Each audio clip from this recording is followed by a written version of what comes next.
الرحمن الرحیم الحمدللہ رب العالمین وصلی اللہ علی محمد وآلہ الطاہرین ولعنۃ اللہ علی اعدائہم اجمعین الی قیام یوم الدین۔ مطہرات میں سے ایک مطہر وہ یہ کہ اگر انگور کے عرق کو ابالا جائے اور اس کے بعد وہ 2/3 اس کا ختم ہو جائے پکانے کے ذریعے سے، تو جیسے ہی 2/3 اس کا پکانے کے ذریعے سے ختم ہوگا اور یہ انگور کا جوس شیرے میں بدل جائے گا تو اس وقت اسے پاک مانا جائے گا اور حلال مانا جائے گا۔ اس کا ذکر گو کہ مطہرات میں سے ہے، لیکن اگر اسے بہت زیادہ واضح کیا جائے تو کہا جائے گا کہ یہ ایک اعتبار سے حرام چیز کو حلال کرنے کا ذریعہ ہے۔ حکم یہ ہے کہ اگر انگور کا جوس ابالا جائے، خود انسان ابالے یا یہ کہ وہ ابل جائے، تو جب وہ ابل جائے گا، جوش میں آ جائے گا، تو اس کا استعمال حرام ہے۔ آیا وہ خود نجس ہے یا نہیں ہے؟ اکثر مراجع کا فتویٰ یہ ہے کہ وہ نجس نہیں ہے۔ کب تک؟ اس کی بھی 2 کیفیات ہیں۔ فرض کریں کہ آپ کے سامنے انگور کا جوس ہے اور یہ ابل گیا،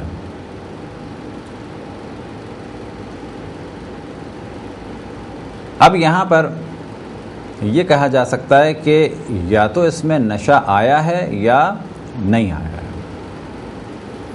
اگر اس میں نشہ نہیں آیا ہے تو فقط یہ کہ اس کا کھانا اور پینا حرام ہے فی الحال۔ فرض کریں کہ یہ سامنے 3 کلو انگور کا جوس ہے آپ کے سامنے اور یہ ابل گیا، بس جیسے ہی ابل گیا تو اس کا کھانا اور پینا حرام ہو گیا۔ یہاں تک تو بالکل واضح بات۔ اب سوال یہ کیا جاتا ہے کیا یہ نجس بھی ہے؟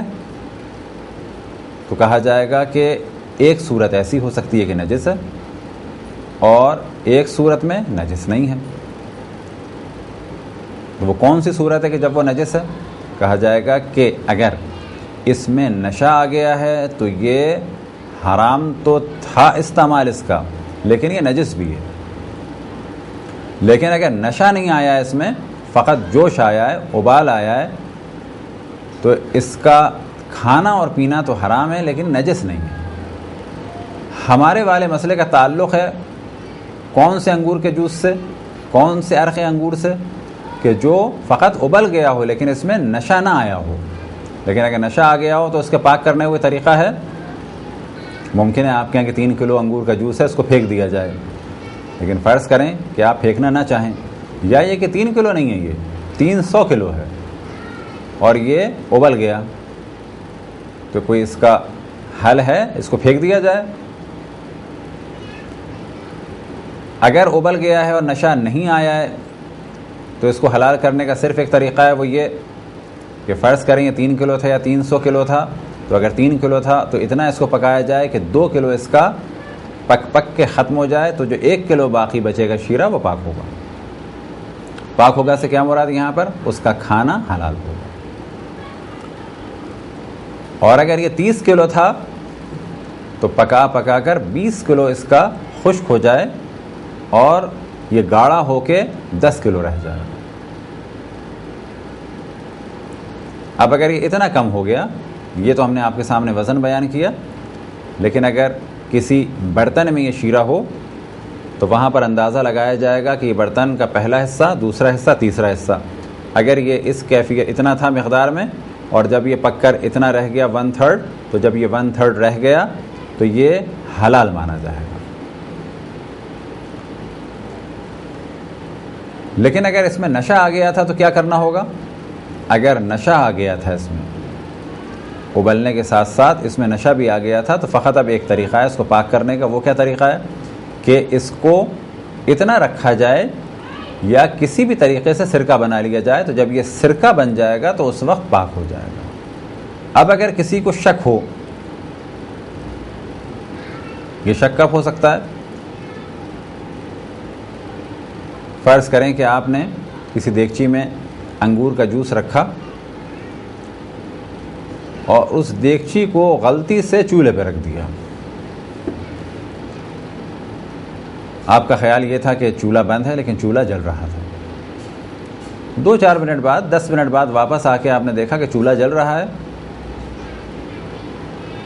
اب آپ کو شک ہوا کہ واقعی یہ ابلا یا نہیں ابلا، یہ چیز جوش میں آئی یا نہیں آئی۔ تو یہاں پر یہی حکم ہے کہ جو پہلے بھی بیان ہوا کہ جب تک یقین نہ ہو جائے اس کی ابلنے کا، شک ہے آپ کو تو کہا جائے گا نہیں ابلا۔ لیکن ایسا شک نہ ہو کہ وہ ابل رہا ہو، گرم ہو رہا ہو اور آپ کہیں کہ پتہ نہیں ابلا کہ نہیں ابلا۔ تو یہ جو ایک ہمارے بعض دفعہ کیفیت ہے تمام مسلمانوں میں، چاہے وہ شیعہ ہوں چاہے سنی ہوں، بعض دفعہ کہا جاتا ہے اللہ مالک ہے اور بعض دفعہ کہا جاتا ہے دیکھا جائے گا اللہ رحمان ہے۔ ایسا ہوا یا نہیں ہوا اور فوراً کہہ دیا جاتا ہے اللہ مالک ہے۔ تو شک جب ہے کہ جب واقعاً آپ کو علم نہ ہو یا ایسا ہے یا ایسا ہے، اگر یہ کیفیت ہے تو یہ شک ہے۔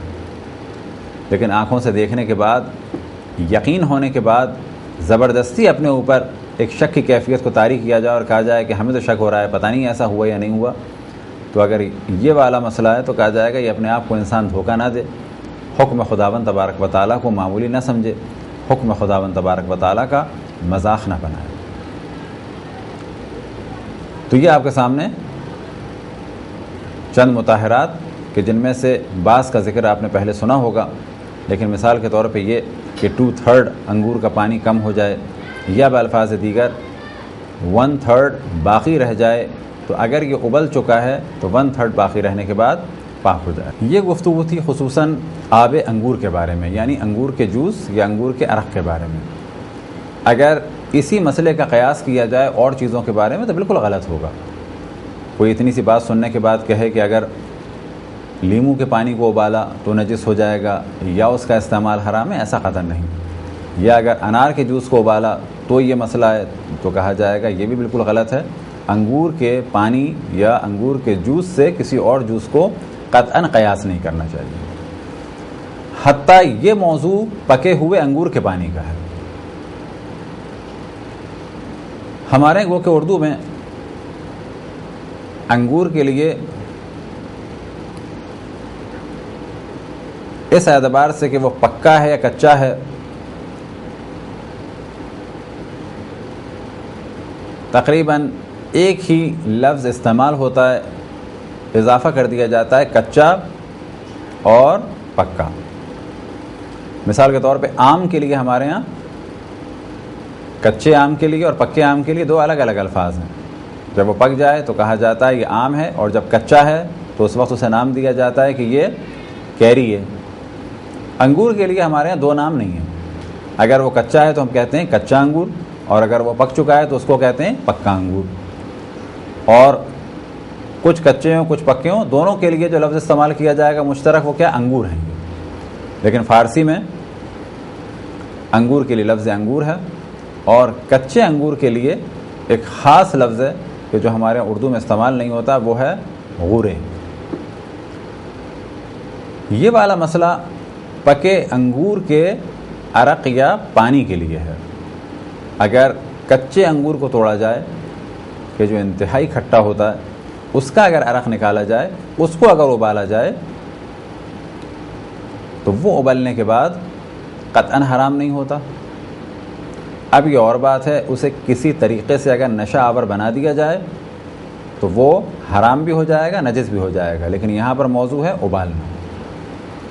اور یہ والی بات بالکل واضح رہے، کسی بھی کھانے کی چیز کو اور کسی بھی جوس یا پھل کو اگر خاص پروسیجر سے گزارا جائے، گزر کے اگر وہ فقط یہ کہا جائے کہ سڑ گیا تو وہ نجس نہیں ہے، پک گیا تو وہ نجس نہیں ہے، لیکن پھر ہم تاکید کریں کسی بھی پھل کو یا اس کے جوس کو ایک خاص پروسیجر سے گزارا جائے اور ایسے طریقے سے اس کو ایک مرحلے تک لایا جائے کہ اب اس میں نشہ آ جائے تو یہ نجس بھی مانا جائے گا اور اس کا استعمال بھی حرام ہوگا اور اس کا کھانا بھی حرام ہے، اس کا پینا بھی حرام ہے، اس کا بیچنا بھی حرام ہے۔ کھانے سے کیا مراد؟ کسی کھانے میں اس کو ڈال دیا، وہ کھانا نجس ہو جائے گا۔ پینے سے کیا مراد؟ اسے خود اکیلے یا کسی چیز میں ملا کے پیا، وہ بھی حرام ہے۔ اور عام طور پر بیئر کہ جب کہا جاتا ہے مختلف پھلوں کی بیئر، تو در حقیقت وہ اسی ایک خاص پروسیجر کے تحت مختلف پھلوں کی شراب ہوتی ہے۔ اور یہ بھی کہا جا سکتا ہے کہ شراب عام طور پر انگور سے بنتی ہے، لیکن بعض اس کی اقسام ہیں جو دوسرے پھلوں سے بنتی ہیں۔ اب اگر کوئی کہے کہ شراب میں اور بیئر میں کچھ اور بھی فرق ہیں، تو یہاں پر فقط فقہی اعتبار سے گفتگو ہو رہی ہے کہ جس چیز میں بھی نشہ ہے، اگر وہ لیکوڈ فارم میں تھی، اور اگر بہت واضح کیا جائے کوئی کھانے پینے کی چیز تھی، کوئی سبزی تھی، کوئی ترکاری تھی، کوئی پھل تھا، اگر اس سے لیکوڈ فارم میں کوئی نشے والی چیز بنی ہے تو وہ حرام بھی ہے اور ساتھ میں نجس بھی ہے۔ اور پہلے جانے میں توجہ دلا چکے کہ لیکن اگر وہ لیکوڈ نہیں ہے، اصل میں لیکوڈ نہیں ہے، مثال کے طور پہ بھنگ یا چرس یا ہیروئن، تو اس کا استعمال حرام ہے، اس کا خرید و فروخت حرام ہے، اس کے لیے کام کرنا حرام ہے۔ لیکن فرض یہ کریں کہ بھنگ کسی پانی میں تھی یا چرس پانی میں تھی یا ہیروئن کا پاؤڈر ہمارے کپڑوں پر گر گیا، تو پھر ہم اس جانب توجہ دلائیں کہ اس کا استعمال حرام، خرید و فروخت، دینا لینا بالکل حرام۔ لیکن اگر اس کا پانی یا وہ خود ہمارے کپڑوں پہ لگ گئی تو کیا کہا جائے گا؟ یہ کپڑے نجس ہو گئے؟ کہا جائے گا نہیں، یہ چیز نشے والی ہے، لیکن کیونکہ در اصل لیکوڈ نہیں ہے، بعد میں پانی سے مل گئی ہے، تو اس کا استعمال کا الگ مسئلہ ہے، لیکن یہ خود نجس نہیں ہے۔ یہ تھے مختصر سے مسائل ایک خاص موضوع کے جو خصوصاً ہمارے انڈیا پاکستان میں اردو بولنے والوں میں عام طور پر اس کا کوئی تعلق نہیں ہے اور عام طور پر اس کا ذکر بھی نہیں ہوتا، لیکن اس کو ہم نے بیان کیا کیونکہ فقہی کتابوں میں ہے۔ اور پھر اس جانب توجہ دلائیں کہ اصل موضوع ہے کہ ہم مسئلے کو جان لیں، چاہے وہ ہمارے معاشرے میں پیش آتا ہو یا نہ آتا ہو، لیکن اگر مسئلہ ہمیں معلوم ہوگا تو جب بھی وہ چیز ہمارے سامنے ہوگی، جب بھی وہ مسئلہ پیش آئے گا تو اس کا ہم جواب جانتے ہوں گے۔ اور خداوند تبارک و تعالیٰ سے دعا ہے کہ بحق محمد و آل محمد ہمیں تعلیمات اسلامی سے آشنا ہونے کی توفیق عطا فرمائے۔ وصلی اللہ علی محمد و آلہ الطاہرین۔